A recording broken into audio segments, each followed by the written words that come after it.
Salut à tous, on se retrouve aujourd'hui pour une nouvelle vidéo où on va parler du couvre-feu. On va aller voir ce qu'en pensent les gens, s'ils sont pour ou s'ils sont contre. Merci à ceux qui me soutiennent de m'encourager et à ceux qui m'aiment pas de me regarder. Sur ce, bonne vidéo.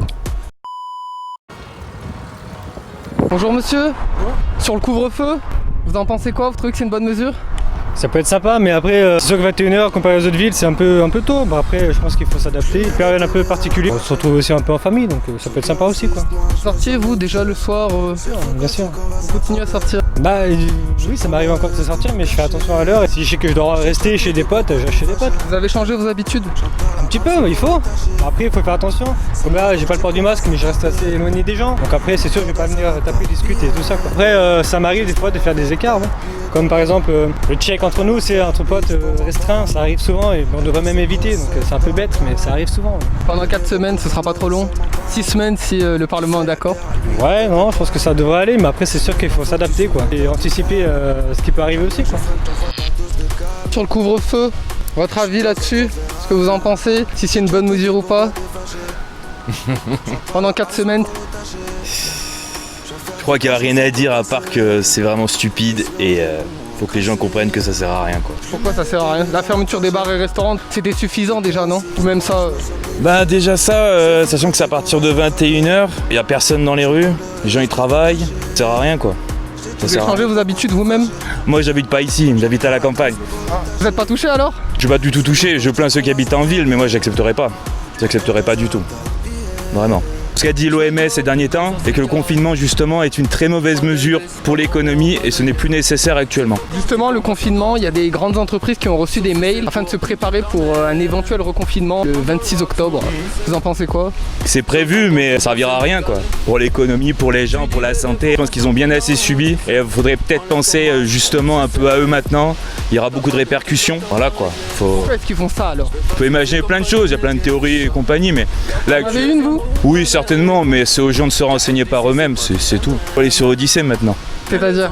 Il y a beaucoup de chaînes YouTube qui sont censurées, ils sont obligés de changer avec ce qui se passe aux États-Unis. Facebook, Twitter, YouTube, ils sont obligés de switcher, de changer, quoi. Aller sur Odyssée, il y a beaucoup de gens qui sont allés là-bas et ça commence à vraiment former. YouTube font une censure impressionnante. Qu'est-ce qu'ils se racontent là-bas là? Une chose, c'est exactement une même chaîne, sauf qu'elle est jeune, il y a moins de gens, elle n'est pas connue, très peu connue en tout cas. Il y a beaucoup moins de censure, les patrons en haut ne contrôlent pas justement tous ces gens et les gens peuvent parler librement. Et quand on parle de liberté d'expression avec ce qui s'est passé ces derniers temps, ça serait bien de réaliser qu'il y a 2 poids 2 mesures et que quand on censure sans aucune raison et qu'on parle à la télé de ce professeur malheureux qui s'est fait décapiter. Samuel Paty, exactement. Voilà, c'est déconcertant, quoi. Vaut mieux utiliser les médias alternatifs, regarder un peu ce qui se passe par curiosité pour n'importe quelle théorie, même si on peut juger. C'est quand même bien d'avoir plusieurs points différents. Et voilà, parce que quand on regarde la télé, ils sont tous d'accord, ils disent tous la même chose. Par exemple, je parle du Brexit, Trump, Biden, de l'euro, l'Europe, ils disent tous la même chanson. Ah, c'est contradiction. Il n'y a aucune contradiction et les peu qu'il y a, c'est des petits détails, c'est des petits pourcentages. Et il y a des gens qui devraient avoir plus la parole qu'on n'écoute pas, quoi. Vous avez une petite théorie à nous faire partager, à laquelle peut-être vous croyez. Et vous avez bien le droit, hein, vous n'êtes pas le seul. Je dirais aux gens, renseignez-vous sur toutes les mesures, sur... La théorie, elle est trop grande pour expliquer en 2 minutes. Pour moi, c'est lié avec l'élection des États-Unis. Tout est lié aux élections des États-Unis. Bientôt le 3 novembre. Voilà, le 3 novembre. Ça va durer cette puissance de mesures sanitaires jusqu'à l'élection de Biden ou de Trump. Et à partir de là, ça va changer. C'est tout ce que je peux penser. Je ne veux pas dire de plus après, c'est de la théorie, quoi. Il y a un vaccin bientôt, vous y croyez? S'il arrive, vous feriez vacciner vous? Non, parce que déjà la plupart des gens qui meurent, malheureusement, ce sont les personnes âgées, ce ne sont pas les gens jeunes, en bonne santé, les comorbidités et compagnie. On ne connaît pas les risques des vaccins, sachant qu'un vaccin normalement c'est plusieurs années, sachant qu'il y a des vaccins aux États-Unis on a trouvé de l'aluminium, du mercure dans certains vaccins, pas tous. Il faut aller doucement, quoi. Il faut aller doucement parce que des fois les vaccins font plus de mal que du bien. Regardez les infos, ce qui se passe en Inde, en Afrique. Je parle par exemple de la fondation Bill et Melinda Gates. Regardez un peu et vous allez voir que c'est pas tout rose, quoi. Cette fondation, elle fait couler beaucoup d'encre, elle nourrit beaucoup de théories. Vous pensez qu'ils font ça pour un but malveillant? Pour l'argent financier? Premièrement, on peut penser à l'argent, après on peut imaginer d'autres choses bien plus machiavéliques. Il faut juste regarder ce que Bill et Melinda Gates financent. Il y a tout d'abord, ils parlent des vaccins, mais c'est 5% de financement sur les vaccins. Mais en contrepartie, ils financent l'armement, ils financent Coca-Cola, la déforestation d'Amazonie, et ils disent qu'il y a le réchauffement climatique, mais ils coupent des arbres. C'est de la contradiction, quoi. Donc on peut imaginer plein de choses, mais dans tous les cas, ils sont pas honnêtes avec eux-mêmes, quoi. Très bien, pour revenir sur le couvre-feu, vous allez respecter, vous, la mesure, vous sortirez plus le soir, plus d'écart? Ou alors vous en foutez? Ouais, je m'en fiche, je sortirai. Les gens qui sont en ville, qui ont des choses à faire et ils le font. Le problème, c'est qu'en France, il faut toujours un papier pour quoi qu'on fasse. Donc il faut créer un papier. Donc pour sortir. Attestation, oui. Attestation, mais moi je serais en ville, je sortirais, quoi. Je ferais attention, je veux pas prendre d'amende, mais je sortirais, ouais. Bonjour, comment vous appelez? Katie. Katie, bonjour, dites-nous, le couvre-feu de 21h à 6h pendant 4 semaines, vous en pensez quoi? C'est pas une mauvaise chose, je pense que ça sert pas à grand chose parce qu'on peut se retrouver ailleurs et se regrouper. À changer vos habitudes, vous? Non, pas spécialement, je sors pas spécialement le soir et puis je continue à aller travailler, donc ça change pas. Inutile? Oui, parce qu'on peut se retrouver au restaurant la journée, on peut faire des pique-niques improvisés à plusieurs. Je pense que les gens, s'ils ont envie de sortir, ils sortent. Couvre-feu ou pas, restaurant ou pas, donc non. Il y a des grandes entreprises qui ont reçu des mails comme quoi il fallait se préparer à un éventuel reconfinement d'ici au 26 octobre, donc lundi prochain. Vous en pensez quoi? C'est bien? C'est trop? Moi je suis pas contre le confinement parce que les gens ils ont pas conscience du danger, ils font qu'à leur tête, donc je suis pas spécialement contre le confinement. Ça vous dérange pas? Je suis pas pour, mais je ne suis pas contre. S'il faut agir comme ça pour que les gens prennent conscience, c'est le jeu. Il y a un vaccin qui arrive bientôt. Vous feriez vacciner, vous? Non. Moi non. Pourquoi? Je crois pas au vaccin. Même si le vaccin vient de la France? Non, ouais. Je ferai pas, il n'y a pas assez de recul. Dans 10 ans, on va nous dire que ça nous donne un cancer ou quelque chose d'autre, donc non. D'accord. Donc pas de vaccin, confinement, vous êtes pour, couvre-feu, vous êtes pour, parce que les gens ne respectent pas assez les règles? Oui. Vous respectez les règles, vous? Moi, oui. Qui n'a pas de masque? C'est bad.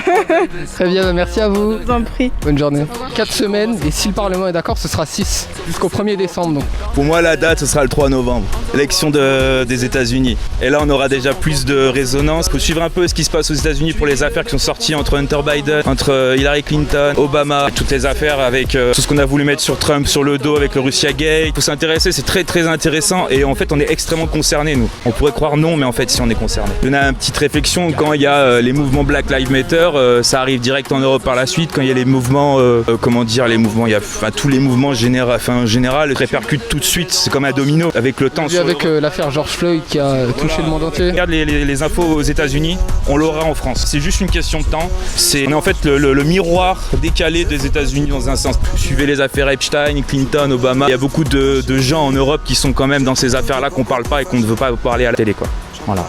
Voilà. Il faut qu'ils gardent une crédibilité, on va dire.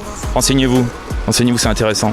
Regardez les meetings de Biden et de Trump, regardez le nombre de personnes qui sont au meeting, c'est plié d'avance, quoi. Moi je suis pour Trump, bien sûr, il a raison, même si on essaye de lui cracher dessus. Tout ce qu'on me dit aux médias, direct je vais penser l'inverse. Je vais vérifier et après je vais me dire ok. Et là je ferai ma réflexion. Mais il faut jamais prendre à la lettre ce qu'ils disent, il faut toujours avoir un moment de réflexion et regarder si c'est pas l'inverse en fait, tout ce qui est tourné. Et Trump, est-ce qu'il est vraiment homophobe, sexiste, tout ce qu'on lui met, est-ce qu'il est vraiment ça? Et en fait, j'ai rien trouvé qui montre ça, quoi. D'où vient cette défiance que vous avez envers les médias traditionnels, on va dire, mainstream, BFM, CNews, LCI, tout ça, on va les nommer? Des années de résilience à supporter un coup blanc, un coup noir, comme on a vu à la crise, un coup masque, un coup pas masque, un coup ça c'est depuis des années. Et c'est toujours la même chanson, le même sens, et qu'au final, ça va nous plonger dans la catastrophe financière, sanitaire, tout ce que vous voulez. Il y aura plus de problèmes sanitaires après cette crise que pendant cette crise, en fait. C'est ça qui va se passer. Les médias font absolument tout pour soutenir le gouvernement et le gouvernement suit les médias. On se demande lequel est le chef, en fait. C'est ça qui est impressionnant. Donc moi j'ai pas voté pour des médias, j'ai pas voté pour les patrons des médias. Moi j'ai pas voté pour Macron personnellement, mais quand on vote pour quelqu'un qui est censé être mené par quelque chose, par un autre pays, un État multinational, parce que on peut appeler ça comme ça, c'est des États multinationaux, c'est plus des États nations, c'est des États qui contrôlent différents pays de différentes formes. Prendre des exemples, McDo, voilà. Donc déjà quand on comprend ça, on comprend que les médias sont biaisés, ils disent tous la même chose. Il y a plein d'exemples, renseignez-vous. Il manque beaucoup d'informations encore, il y a des gens qui ça commence à fleurir. Regardez les articles de journaux, bien suivre certaines personnes ne vont pas être censurées, disent des choses tout à fait correctes et il n'y a pas de... Voilà. Renseignez-vous. La dissidence surtout. La dissident, Regardez les médias, regardez ce qu'ils disent en face. Regardez et faites une analyse. c'est la parole contradictoire qu'on voit pas à la télé. C'est ça. Comment on peut se faire une idée si on n'a pas les deux avis? Comment? Ça commence à être plus représenté, on voit parfois des gens comme Zemmour par exemple tous les soirs, qui a un avis un peu contradictoire à la bien-pensance parisienne on va dire. Oui, mais quand on donne autant de paroles tous les jours, moi j'appelle ça de l'opposition contrôlée. Voilà. Il y a des gens qui disent la même chose que lui, voire moins, pire. Diriger les gens vers une ligne pour... Enfin voilà, enfin, moi je pense ça après... Zemmour, voilà, il a des analyses intéressantes. Le problème, c'est que 10% de ce qu'il dit, c'est du bidon, quoi. C'est pas concret, c'est pas bien. Il crache sur l'islamisme et tout ça. Bon, après, il a des choses intéressantes. Mais je veux dire, ça ne veut rien dire. Au fond, qu'est-ce qu'on va faire? Zemmour, c'est intéressant à regarder. Moi, j'aime bien regarder Zemmour. Il n'apporte pas de solution. Et il n'apporte pas forcément les bonnes solutions. Et il apporte une réflexion, mais c'est à nous de réfléchir en fait de ce qu'il dit. Zemmour, un homme politique, vous y croyez? Non. Pas du tout. Non. C'est un intellectuel, on va dire littéraire, enfin presque, qui analyse la politique, mais faire de la politique, c'est de la... Quoi il pourrait, c'est de la comédie en soi la politique. Après, qu'est-ce que ça veut dire la politique? Aujourd'hui, ça veut plus rien dire. Hein. Vous êtes politisé vous? Non. Ben, au fond, oui, mais non.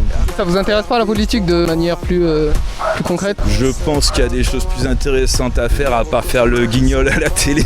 Guignol de l'info, pourquoi pas, oui, pourquoi pas, ça va être intéressant, ouais. Très bien, donc contre le couvre-feu en tout cas. Ah oui, ça clairement. Inutile.